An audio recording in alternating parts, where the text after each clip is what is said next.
الحمد لله رب العالمين والصلاة والسلام على رسوله الأمين وعلى آله وصحبه أجمعين ومن تبعهم بإحسان إلى يوم الدين أما بعد فأعوذ بالله من الشيطان الرجيم بسم الله الرحمن الرحيم وجوه يومئذ خاشعة عاملة ناصبة تصلى نارا حامية تسقى من عين آنية ليس لهم طعام إلا من ضريع لا يسمن ولا يغني من جوع وعن عائشة رضي الله تعالى عنها قالت قال رسول الله صلى الله عليه وسلم من عمل عملا ليس عليه امرنا فهو رد متفق علیہ۔ محترم حاضرین، اللہ تبارک و تعالی نے امت محمدیہ کو خیر امت قرار دیا ہے۔ سابقہ تمام امتوں کے مقابلے میں سب سے بہترین امت۔ کنتم خیر امت اخرجت للناس تأمرون بالمعروف وتنہون عن المنکر۔ اس وجہ سے کہ یہ امت بھلائی کا حکم دیتی ہے اور برائی سے روکتی ہے۔ جو کام انبیاء علیہم السلام کا تھا، جو مشن انبیاء علیہم السلام لے کر مبعوث ہوئے، اللہ تبارک و تعالیٰ نے جس کام کی ذمہ داری انہیں عطا فرمائی تھی، آخری نبی محمد صلی اللہ علیہ وسلم کے بعد اب وہی کام یعنی دین اسلام کی نشر و اشاعت، انسانوں کی بھلائی اور ہمدردی کی خدمات، انسانوں کو برائی سے روکنا، غلط راستے سے انہیں بچانا، جنت کا راستہ دکھانا، جہنم کے راستے سے انہیں ڈرانا، یہ کام انبیاء علیہم السلام کیا کرتے تھے۔ اور آخری نبی محمد صلی اللہ علیہ وسلم نے اپنی امت کو یہ کام دے دیا اور کہا کہ اب میں آخری نبی ہوں، میرے بعد کوئی نبی آنے والا نہیں ہے، اب قیامت تک یہ کام تم سب کو مل کر کرنا ہے۔ اور اللہ کا بہت بڑا احسان ہے کہ نبی صلی اللہ علیہ وسلم کے زمانے کے بعد سے سلسلہ در سلسلہ، نسل در نسل، ہر دور میں دنیا کے اندر ایسے افراد پیدا ہوتے رہے جو لوگوں کی اصلاح کا کام کرتے رہے۔ یہی وجہ ہے کہ آج بھی ہم دیکھ رہے ہیں کہ مشرکین اور کفار کی کثرت کے باوجود بھی، کفر کے دلدل میں پھنسے ہوئے لوگوں کی کثرت کے باوجود بھی اسلام کے ماننے والے، اسلام کی نشر و اشاعت کرنے والے، اسلام پر عمل کرنے والے، توحید کا پرچار کرنے والے، توحید کا پرچم تھامنے والے، اور دنیا میں مسلمان جو شرک میں مبتلا ہیں، برائیوں میں مبتلا ہیں، انہیں خیر کی طرف بلانے والے، اور جو کفار کفر میں مبتلا ہے انہیں اسلام کی طرف دعوت دینے والے ہر جگہ اور ہر زمانے میں موجود نظر آتے ہیں۔ نبی کریم صلی اللہ علیہ وسلم کے بعد صحابہ رضی اللہ تعالیٰ عنہم نے یہ ذمہ داری انتہائی بہترین طریقے سے نبھائی، اور ان کے بعد تابعین ہیں، تبع تابعین ہیں، اور آج 1,500 سال کا زمانہ گزر گیا، تب بھی الحمدللہ یہ سلسلہ جاری ہے، اور امید ہے کہ قیامت تک کے لیے یہ سلسلہ چلتا رہے گا۔ دین کی دعوت دینے والے، توحید کی دعوت دینے والے، خیر کی طرف بلانے والے لوگ ہر زمانے میں موجود رہیں گے۔ اس لیے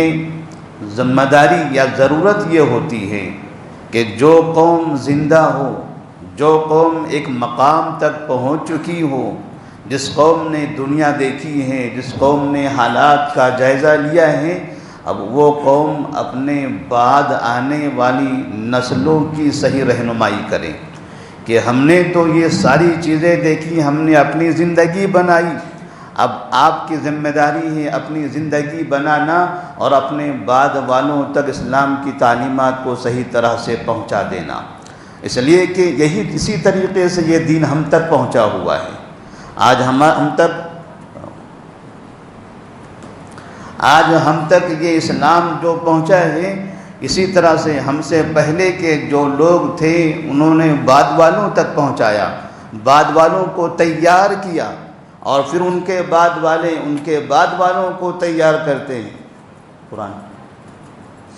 ان کے بعد والے ان کے بعد والوں کو تیار کرتے ہیں، اور اس طرح سے ہمیں بھی اپنے بعد والوں کو تیار کرنے کی ضرورت ہے۔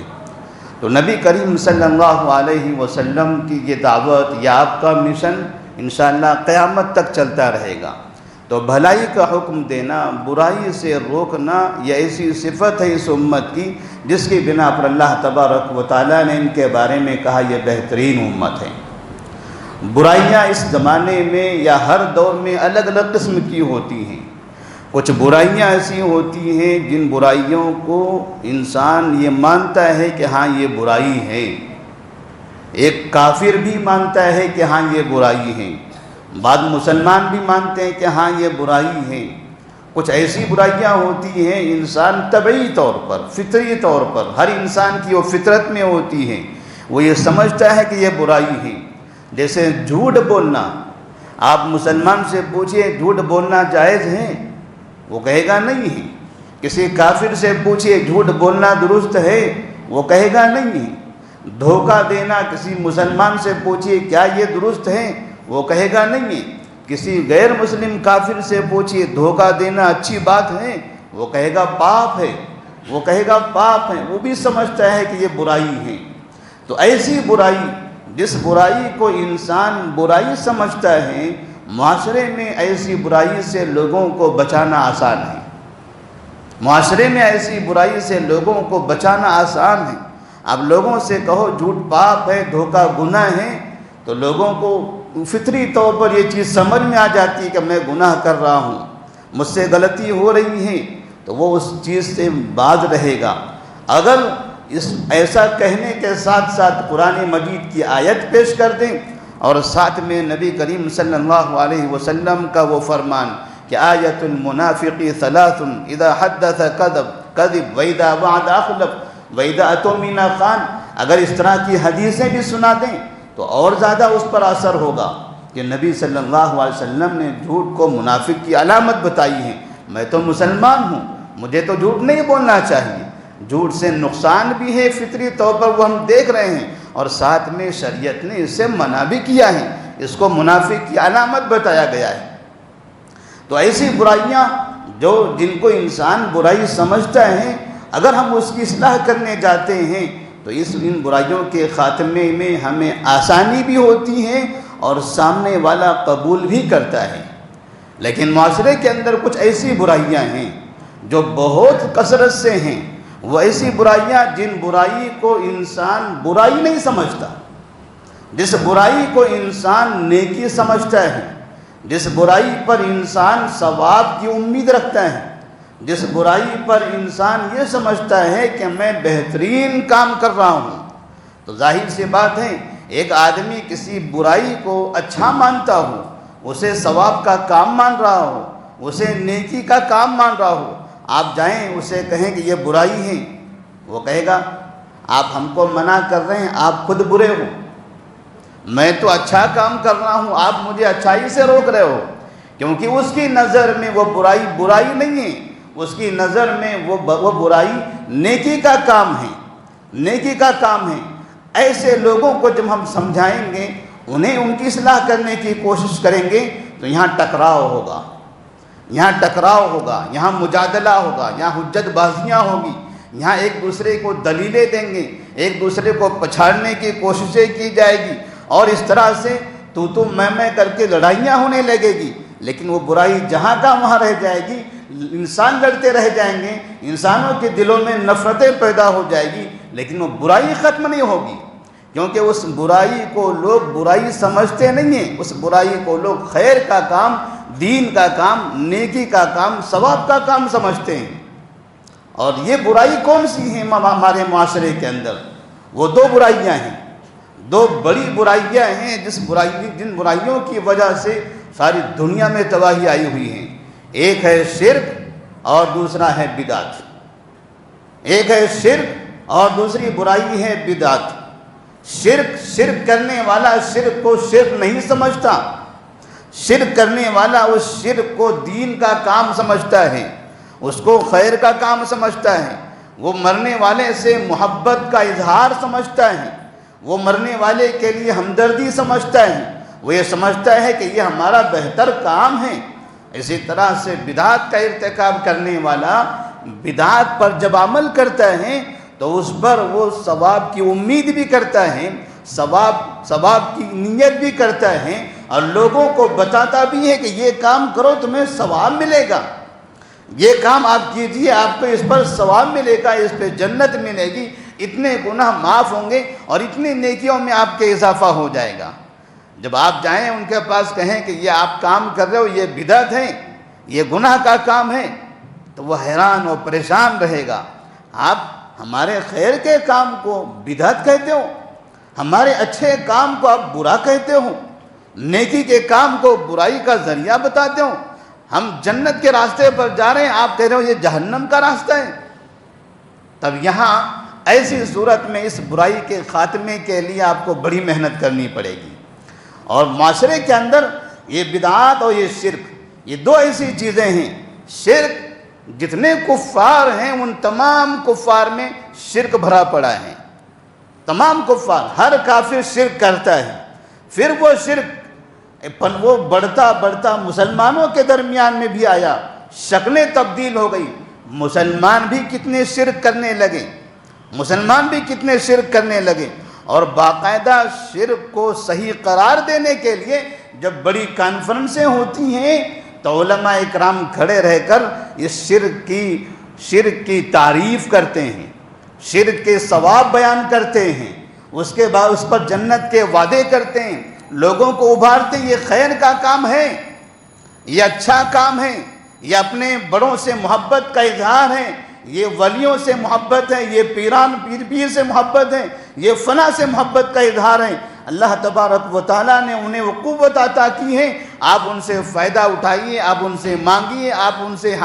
ان کے سامنے اپنی حاجتیں لائیے، وہ آپ کی ساری بگڑی بنا کر رکھ دیں گے، وہ آپ کا سب کچھ کام کر لیں گے۔ اس طرح سے جب آدمی کو لگتا ہے کہ وہاں ہاتھ اٹھانے سے بہتر جو مجھے دکھائی دے رہا ہے، جو میرے سامنے موجود ہیں، اگر میں یہاں پر اپنا پورا کام کر لوں تو اتنے دور ساتویں آسمان پر عرش پر جو مجھے دکھائی بھی نہیں دیتا ہے، میں اس کے سامنے ہاتھ پھیلا کر بھلا کیا کروں؟ جو سامنے ہے، ہم سامنے والا کام کرنے والے ہیں، اس لیے لوگوں کا مزاج بھی ہوتا ہے، پہلے جو سامنے ہے اس پر کام کیجئے، جو بعد والا ہے وہ بعد میں دیکھا جائے گا، جو دور ہے اس کو بعد میں دیکھا جائے گا، آپ کے سامنے کیا ہے پہلے وہ دیکھ لیجئے۔ تو لوگ چونکہ نظر آتا ہے کہ سامنے ایک بڑی سی درگاہ ہے، بڑی سی قبر ہے، اور یہاں حاجتیں پوری ہوتی ہیں، یہ ہمارے بڑوں نے، ہمارے لوگوں نے بتایا ہے، لوگ اسی پر مر مٹتے ہیں۔ اب جب آپ ان سے کہیں کہ یہ غلط ہے، یہ شرک ہے، یہ ناجائز کام ہے، تو وہ کہتا ہے کہ یہی تو جائز ہے، یہی تو اسلام ہے، یہی تو ہمارا دین ہے۔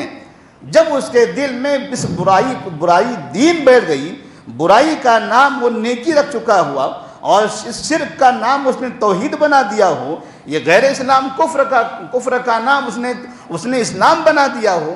تب ایسی صورت میں وہاں ان کی اصلاح کرنے میں بڑی پریشانی ہوتی ہے۔ اور آج جو شرک کا خاتمہ نہیں ہو رہا ہے یا شرک ہمارے معاشرے سے جو باہر نہیں بھاگ رہا ہے، اس کی وجہ صرف اور صرف یہی ہے۔ اگر ایک مسلمان کو بھی پتہ چل جائے کہ شرک برائی ہے، وہ کبھی بھی شرک نہیں کرے گا، وہ کبھی شرک نہیں کرے گا، وہ شرک کو چھوڑ دے گا۔ جس کو پتہ ہے جھوٹ برائی ہے چھوڑ دیتا ہے، جس کو پتہ ہے دھوکہ برائی ہے اس کو اندازہ ہوتا ہے کہ میں برا کام کر رہا ہوں،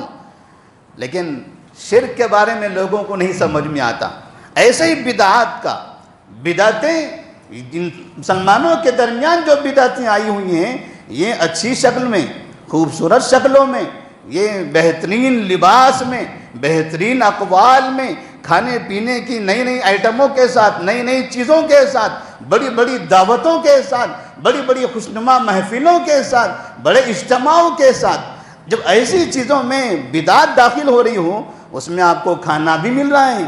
اس میں آپ اچھے کپڑے بھی پہن رہے ہوں، اس میں آپ کو کچھ عبادتیں بھی دی جا رہی ہیں، ہوم ورک بھی آپ سے کروایا جا رہا ہے، اس میں لوگ جمع بھی ہو رہے ہیں، اس میں تقریریں بھی ہو رہی ہیں، اس میں نظم اور حمد بھی بیان کیے جا رہے ہیں، تو ظاہر سی بات ہے اتنا بڑا جب میلہ لگے گا تو لوگ سمجھیں گے یہ اتنی بڑی تعداد میں لوگ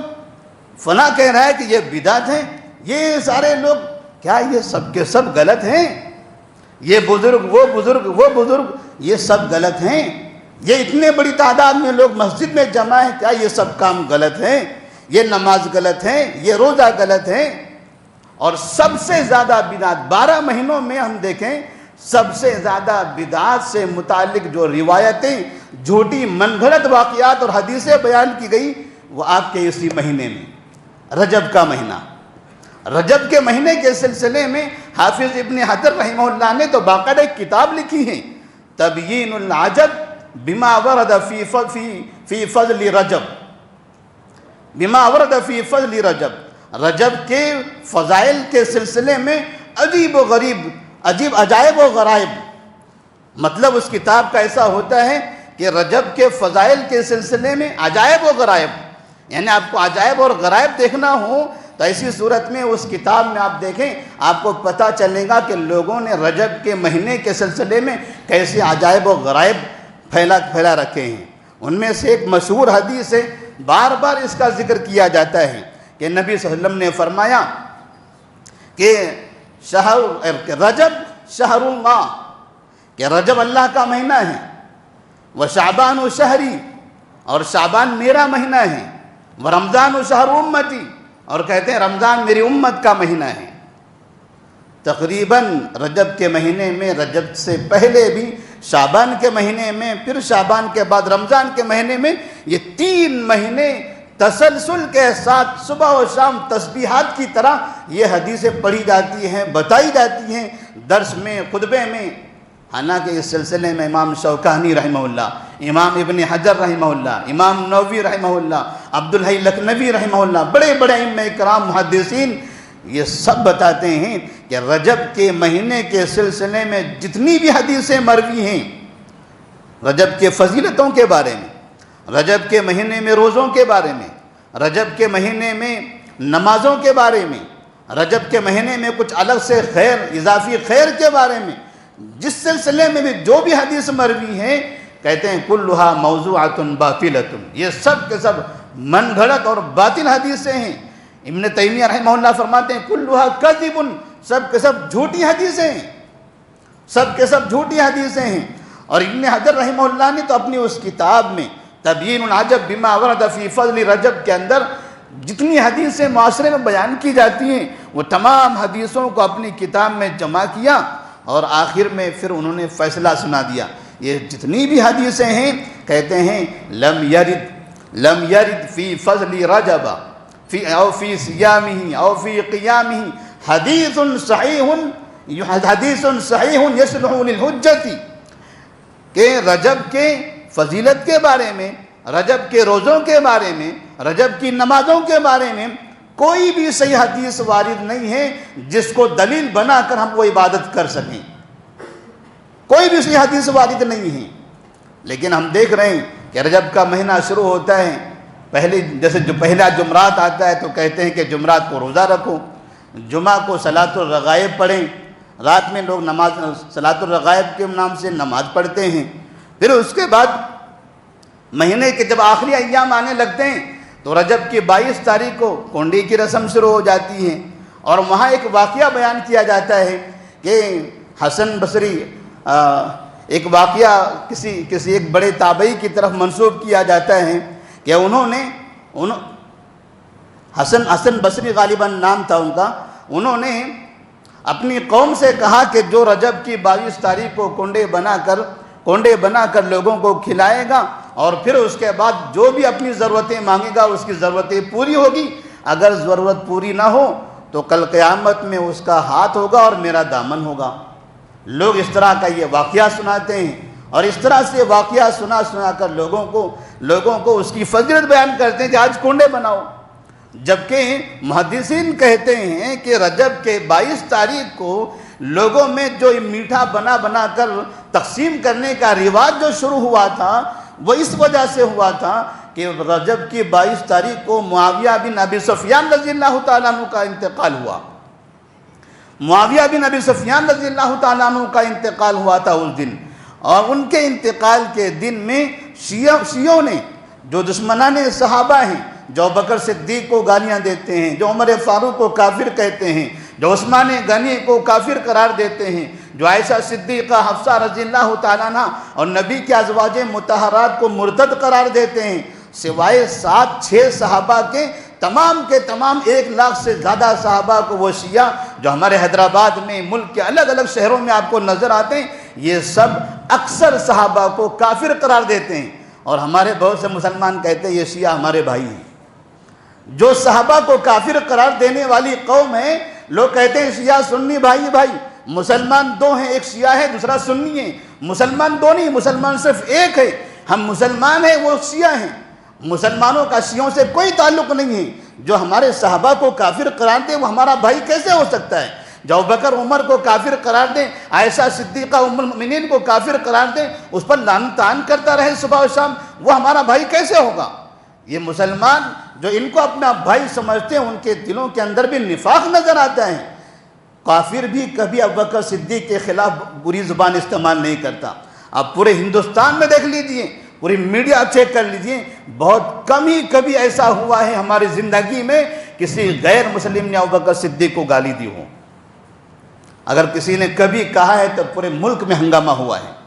کبھی نبی کے بارے میں کسی عورت نے کہا تو پورے ملک میں ہنگامہ ہو گیا. کافروں نے باقاعدہ اس کو بند کر دیا تھا. لیکن یہ شیعہ ہر دن سال کے 12 مہینے روزانہ ابوبکر صدیق کو، عمر فاروق کو، عثمان غنی کو، ازواج مطہرات کو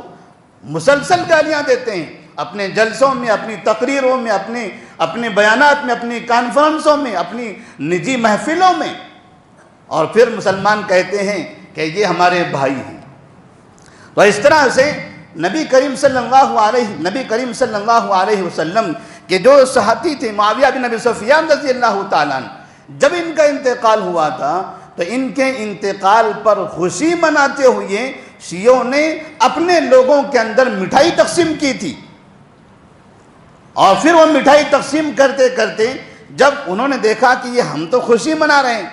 مسلمانوں کو بھی اس خوشی میں شریک کر لیں، تو انہوں نے یہ سوچا کہ مسلمانوں سے اگر کہیں کہ معاویہ رضی اللہ تعالیٰ عنہ کا انتقال ہوا ہے، خوشی منائیے، مٹھائی تقسیم کیجئے، تو مسلمان کیسے راضی ہوگا؟ مسلمان کبھی راضی نہیں ہوگا. اس لیے ان لوگوں نے کیا کیا، ایک امام کا نام تلاش کر لیا. وہ امام تھے جعفر صادق. میں نے شروع میں حسن بصری کہا تھا، وہ تھے جعفر صادق. جعفر صادق کا نام لے لیا. جعفر صادق شیعوں کے چھٹے امام ہیں